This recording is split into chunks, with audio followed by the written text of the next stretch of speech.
Jesus liberated me from loneliness.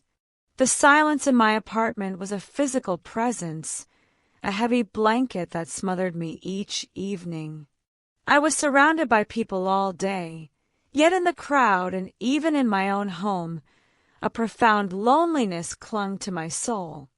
It was the feeling of being an observer, disconnected, a solitary figure in a world of relationships. I felt unseen, unknown, and ultimately alone.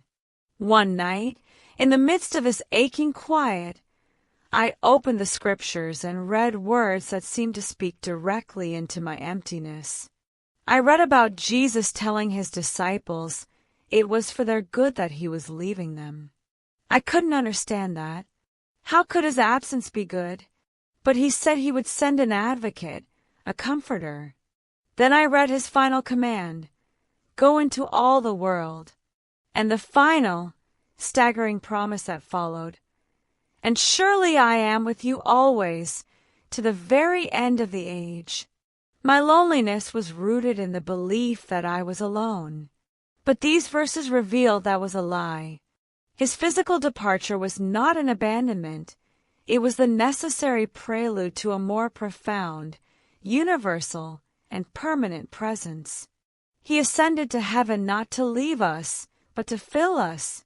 The Holy Spirit wasn't a vague force. He was the very presence of God himself, sent to be with me and me. The truth washed over me, not as a religious concept, but as a living reality. The promise, I am with you always, was for me, in my silent apartment. He was with me not just in a general sense, but as a working partner. The same Lord who worked with the disciples, confirming their words, was working with me in my quiet life. My loneliness was a trick, an illusion that hid the deeper truth. I am his beloved child. He will not leave me. He will not forsake me. I didn't hear an audible voice, but the silence in the room was transformed. It was no longer an empty silence, but a shared one. He was here. The Comforter had come. The great I Am was with me. The ache of loneliness didn't just lessen, it was displaced by a solid, comforting presence. I am not an observer.